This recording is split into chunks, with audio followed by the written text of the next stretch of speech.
हम इस लेक्चर में डिस्कस कर रहे हैं फॉर्म्स ऑफ प्रोज और उसके अंतर्गत आज हम देखेंगे कि व्हाट इज नॉवेल, नॉवेल क्या होता है, elements of novel, types of novel, सबसे पहले किसने नॉवेल लिखी थी, फोर व्हील्स ऑफ नॉवेल किनको हम कहते हैं, और फ्रीक्वेंटली वो सारे पॉइंट्स जहाँ से क्वेश्चंस बन पड़ते हैं।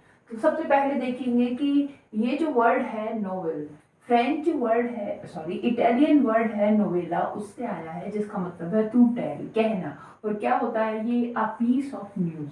जो कहना है वो क्या कहना है, a piece of news. A novel is a long narrative work of fiction with some realism presented in the form of a book।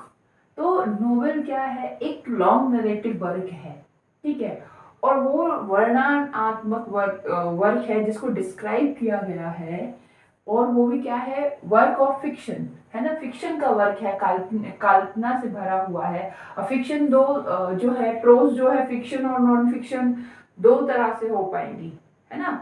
तो नॉन फिक्शन तो जिसमें कल्पनाएं नहीं हो, non fiction that is real, और फिक्शन दैट इज इमेजिन, जिसको क्या है वो फिक्शन है।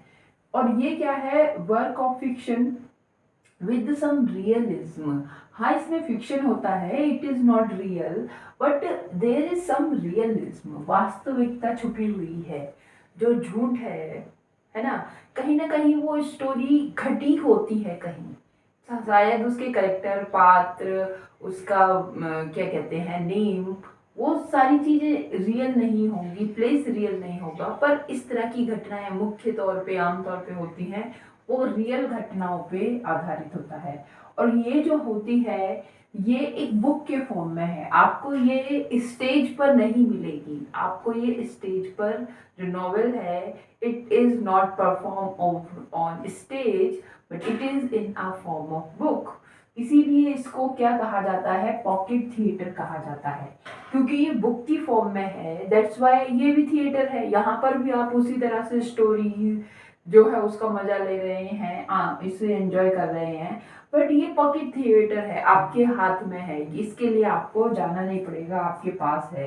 तो पॉकेट थिएटर इसीलिए इसको कहा जाता है with all elements of a play except the visuals. इसमें क्या होते हैं, सारे ही एलिमेंट्स होते हैं प्ले के, जितने प्ले में होते हैं, कि करेक्टर है, डिक्शन है, एक्शन है ना, थॉट है, सॉन्ग है, स्पेक्टिकल है।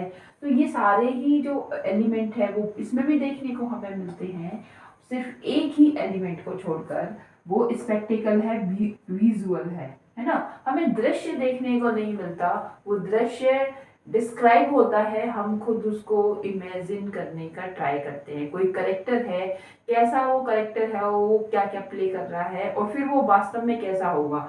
हमें जैसे स्टेज पर देखने को मिल जाता है कि बहुत मोटा छोटा सा है, काला है, तो कैसा लग रहा है, मगर यहाँ हमें खुद से ही वो क्या करना पड़ेगा, इमेजिन करना पड़ेगा, ठीक है। तो विजुअल एक्सेप्ट नहीं होते, और जबकि ड्रामा जो होता है, प्ले जो होता है, वहां पे हमें विजुअल देखने को मिलते हैं। वही एलिमेंट्स की यहाँ पे हमने बात की, क्योंकि वो एलिमेंट्स, सारे एलिमेंट्स होते हैं। तो एलिमेंट की हम यहाँ देखें तो एलिमेंट्स ऑफ नोवेल, तो इसमें बात करें तो इसमें भी करेक्टर होता है, सेटिंग यहाँ होती है, स्टोरी होता है नॉवेल में, एक प्लॉट यहाँ होता है, इसमें कन्फ्लिक्ट भी होता है, यहाँ क्लाइमेक्स भी होता है, रिजोल्यूशन भी यहाँ होता है, पॉइंट ऑफ व्यू भी होता है। पॉइंट ऑफ व्यू कहने से मतलब है कि वो जो राइटर है वो कौन से पॉइंट, मतलब वो उसका फर्स्ट पर्सन में लिख रहा है, सेकंड पर्सन में लिख रहा है, या फिर वो किसी थर्ड पर्सन की बात कर रहा है, ठीक है, वो पॉइंट ऑफ व्यू होता है। और थीम, तो कोई भी नॉवेल की क्या थीम रखी गई है, वो थीम की बात है। और यहाँ पर भी उसी तरह से जो स्ट्रक्चर है नॉवेल का, वही होता है कि सबसे पहले एक्सपोजिशन होगा, सबसे पहला पार्ट, उसके बाद दूसरा होता है हमारा राइजिंग एक्शन, तीसरा पॉइंट है हमारा क्लाइमैक्स, चौथा पॉइंट होता है फॉलिंग एक्शन, और फिर फिफ्थ पॉइंट होता है कि उसमें डिनोमा, और उस डिनोमा में क्या होगा, दो पार्ट में उसे डिवाइड कर देते हैं कि कैटास्ट्रॉफे होता है यदि ट्रेजेडी होती है तो, और सॉल्यूशन होता है यदि कॉमेडी होती है तो, क्योंकि कॉमेडी होती है तो हैप्पी एंडिंग होती है, तो किसी प्रॉब्लम का हमें क्या मिल जाता है, सॉल्यूशन मिल जाता है।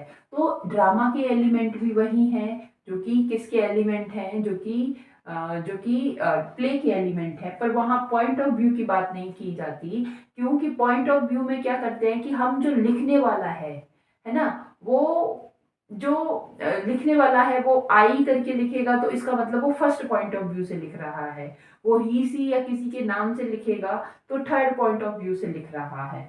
तो पॉइंट ऑफ व्यू फर्स्ट और सेकंड थर्ड कोई भी हो सकता है, पर ये किसमें नहीं हो सकता, ये प्ले में नहीं हो सकता।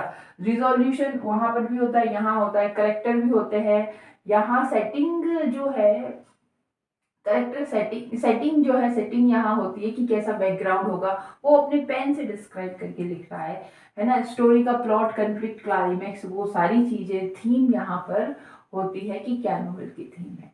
English the in English the seeds of first novel, the seeds of first novel are in a prose romance. तो भाई जो लिखने की शुरुआत हुई नोवेल, तो उसमें कहाँ से हुई कि जो ये जो प्रोज नॉवेल्स, प्रोज रोमांस आए थे, है ना, वहां से इनकी शुरुआत हुई। वो जो प्रोज नॉवेल थे उसके बाद ये सोर्स हुआ करते थे, वहां से मतलब इनको प्रेरणा मिलती है आगे बढ़ने की। और वो भी जॉन लिलीस का है यूफियस। और ये सबसे पहला क्या कहा जाएगा हमें, ये ऐसा नोवेल कहा जाएगा जो इंस्पायर करता है प्रोज रोमांस, जिससे कि नोवेल लिखने के लिए।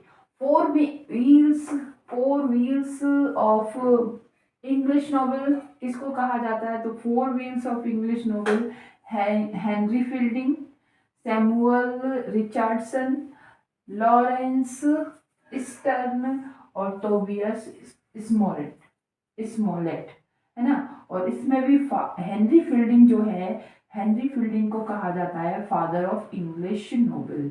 फादर के नाम से father of English novel, father of English novel Henry fielding, ठीक है। और इनका सबसे पहला वर्क है Joseph Andrew, Joseph Andrew. Question ये पूछा जाता है कि बताइए कि इंग्लिश लिटरेचर में पहला जो नॉवेल है वो किसे कंसीडर किया जाता है। तो देखिए हेनरी फील्डिंग है जो है फादर ऑफ इंग्लिश नोवेल है, उनका पहला नोवेल है जोसेफ एंड्रयू की 1742 में आया है, ठीक है। और फर्स्ट इंग्लिश नोवेल जो लिखा गया है वास्तव में वो डैनियल डिफो के द्वारा लिखा गया है। और हाँ, वो उसका नाम है रोबिन्सन क्रूसो, और वो 1719 में आया है। तो या तो इन दोनों में से कोई ऑप्शन होगा एक, अगर नहीं होता है तो ज़्यादातर जो पॉसिबिलिटी होती है फर्स्ट नॉवेल कंसीडर करने की, तो वो यही होती है डैनियल डिफो का रोबिन्सन क्रूसो, ठीक है। जीवी प्रिस्टले ने बड़ी ही अच्छी डेफिनेशन दी है कि fiction is a vehicle of the certain philosophy of life, कि ये जो फिक्शन है, कल्पना जो है ना, तो वो क्या है, एक बड़ा ही अच्छा व्हीकल है। और उस व्हीकल पर सवार होकर वो जीवन की बहुत सारी जो फिलोसफी है उसको सामने रखता है, ठीक है। तो this is about novel. Four wheel of novel हमें याद रखना है, ये डेफिनेशन हमें ध्यान में रखनी है, पूछ ली जा सकती है, ठीक है। पहली नोवेल कौन सी थी, और फिर एक और नोवेल है और हेनरी फील्डिंग की नोवेल कौन सी है, ये हमें ध्यान में रखना है। सीड्स ऑफ इंग्लिश नोवेल जो है प्रोज रोमांस जो है वहां से डाले गए, ठीक है। और जो एलिमेंट्स है वही होते हैं जो कि ड्रामा में होते हैं, विजुअल को अगर हम छोड़ दें तो, ठीक है। और ये एक बुक के फॉर्म में होती है, यहाँ टेल का मतलब अ पीस ऑफ न्यूज होता है, एक खबर से होता है। और टाइप्स ऑफ नॉवेल हम यहाँ पर देखेंगे, वन बाय वन इन्हें डिस्क्राइब करेंगे।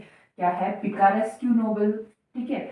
गॉथिक नॉवेल क्या होती हैं, एपिस्टलरी नॉवेल क्या होती हैं, हिस्टोरिकल नॉवेल क्या होती हैं, साइकोलॉजिकल नॉवेल क्या होती हैं, जो सबसे ज़्यादा इम्पोर्टेंट है। यहीं से साइकोलॉजिकल नॉवेल के अंदर ही, है ना, ये जो साइकोलॉजिकल टर्म है इसके ही अंदर स्ट्रीम ऑफ कॉन्शियसनेस की बात की जाती है, स्ट्रीम ऑफ कॉन्शियसनेस, और इसमें ही इंटीरियर मोनोलॉग की बात की जाती है। तो साइकोलॉजिकल नॉवेल जो है बड़ी ही कैसी हैं, बड़ी ही इम्पोर्टेंट है यहाँ से। और पिकारेस्क नॉवेल, जहाँ पे पिकारेस्क है, जो हीरो होता है वो क्या होता है, पिकारेस्क होता है।